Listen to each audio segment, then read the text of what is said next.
أم العروسة أقبلت بنت الكبارية، قوموا وقفوا يا الجلوس القدر العالي.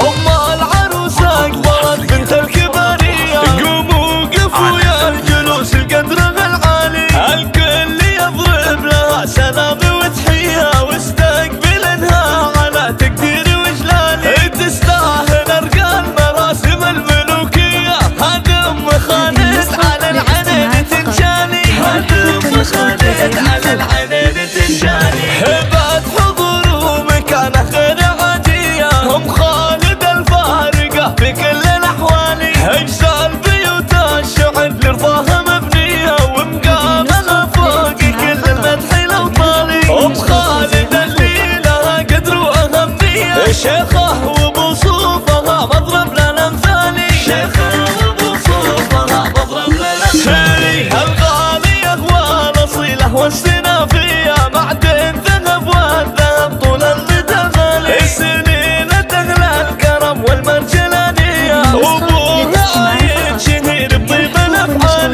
من جاي يبارك لها مليون يا حية، بحضوركم سعدها ما يشبه ثاني، بحضوركم سعدها ما يشبه ثاني. ومبروك لاجمل عروسة واجمل بنية، فرحة العنود بنتها تمم هي الوالي. ام الوصف البهية والخيالية، جمالها يستحق البيضق العالي. عسى الفرح فالها في الروحة والجية، ويا رب تحقق لها جميع الاماني، ويا رب تحقق لها جميع الاماني.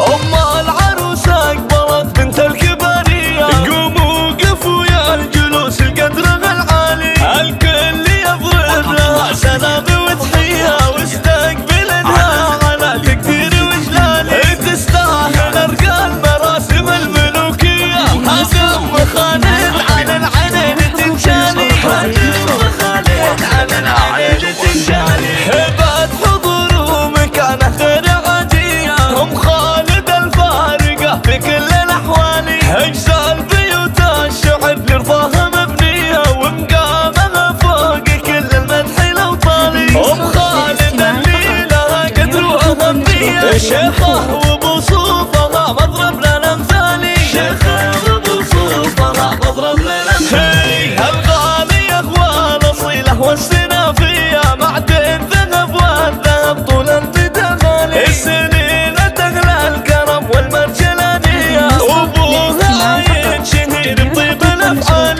من جاي يبارك لها مليون يا حية، بحضوركم سعدها ما يشبه ثاني، بحضوركم سعدها ما يشبه ثاني. ومبروك لاجمل عروسة واجمل بنية، فرحة العنود بنتها تمم هي الوالي. ام الوصف البهية والخيالية،